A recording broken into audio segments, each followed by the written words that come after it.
does it make sense to have more than one large cap or one ELSS or one flexi cap in our portfolios? This is a very good question. So let me put it this way: should you invest in 2-3 large caps? My answer is yes, because each person's child may be different. Forget that. If I were to run a mutual fund where I could employ a Naren Shankaran, Samir Arora and a Prashant Jain to manage the portfolios, I would have all the three managing their portfolios, because each of them has a different style, right? So can they give you different results? Answer is yes. Also, we have very nicely decided that okay, this is a large cap fund, and if you see large cap funds, largely 2-3 large cap funds would look alike, right? They won't go very far away from the weightage. They'll all have the same say Nifty or the Sensex TRI as the base, as the benchmark. So they will all look very similar. They can't go very far away from each other. However, when you talk of flexi cap, there can be an aggressive flexi cap which has a lot of exposure to more exposure to small and mid cap, and a less aggressive flexi cap which has more exposure to large cap. So can you have two flexi caps in your portfolio? Answer is absolutely yes. For example, the Parag Parikh flexi cap invests abroad. Right now they may not be able to, but they do invest abroad, right? So obviously their returns will be boosted by a booming US and will get hurt by a falling US. So the question is, when in the booming US, if suppose they had 35% in US, they would have done very well, and then if they had cut down their exposure to 5-7% in the US and US does badly, they will be impacted less. So a Parag Parikh flexi cap can look very different from say an SBI flexi cap or from a DSP flexi cap. So each company can be very different in its approach to flexi cap. So there is no one thing called one flexi cap. So you can have 2-3 flexi caps. Similarly, in ELSS also, people ask me, should I have more than one ELSS? There is no harm in having more than one ELSS. Let's say Templeton has an ELSS with a large cap focus, and PGIM has an ELSS with a small cap focus.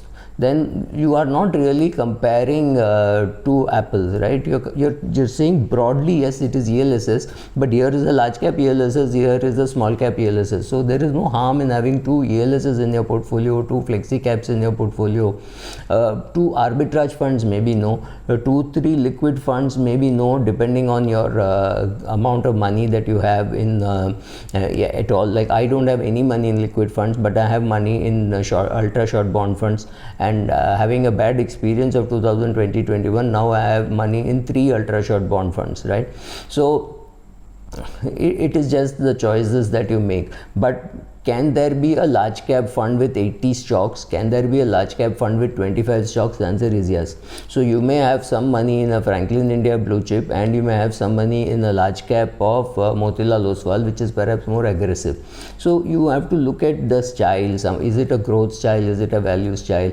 Look at your age. Look at what you want from the fund. Do you want aggressive growth? Do you want stability? Suppose you have reached a stage when you are looking more at stability and say I have X amount of money, out of which 20% or 30% will be in equity, and there I don't want too much of fluctuation, right? But having said that, saying, oh, but my portfolio itself has grown dramatically, I have something like 30 crores, so I can afford to take some volatility, so let me go and put some more money into small cap. So your core may be actually reducing because your equity itself is reduced. You have come down from say 80-90% in equity to 30% in equity because your age has increased, and you think given that is more than sufficient to take care of inflation because your debt portfolio itself is very big.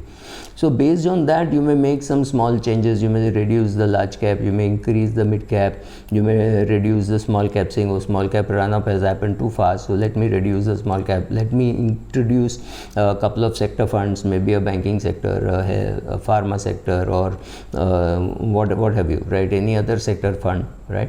Or should I have a pharma sector fund or a healthcare sector fund? You can have both. because a healthcare sector fund may include hospitals, whereas a pharma fund may not include hospitals. So sit and think through. Don't go by the SEBI classification, because SEBI might further classify, saying Flexi-cap value fund, Flexi-cap growth fund, Flexi-cap fund without any particular growth or value, right? It is agnostic to style. Any of these things are possible. So later on the classification might get better, but there's nothing which stops you from having 2 large cap funds or 3 large cap funds or 2 flexi cap funds or things like that. Yes, arbitrage fund, liquid fund and all, I wouldn't want too many of them, but then having an experience of one ultra short fund getting stuck for maybe a period of 2 years scares me. So if I have money which I need for say 3 months later, 6 months later, 8 months later, I might keep that in an ultra short bond fund, and I may have 3-4 ultra short 2-3 at least ultra short bond funds. So all these styles and value, growth, large cap, mid cap, flexi cap, multi cap, all these things need a little bit of attention. It's not very difficult to understand the difference between a flexi cap and a multi cap. Sit down, think, apply your mind, and based on that, see what requires, what is your requirement, what is your portfolio requirement, what is your age, when are you going to withdraw. Based on all this, and whether you have the willingness and ability to sit and sift through data and to say, okay, now I should shift from here to there. Do you have the competence? Do you have the flexibility? Do you want to do it? Do you have the time? Right, all these questions have to be answered. If you would rather go for a vacation at the age of 70 and not manage your portfolio, that's also right. If you say, oh, I don't want to go anywhere, I'll sit and manage my portfolio now that I have the ability, time, everything, that's also right. So each person individually has to make a choice. But yes, having 2-3 fund managers, having 2-3 fund houses, capturing different styles makes sense, but that does not mean you add 10 fund houses or 12 fund houses. That again does not make sense.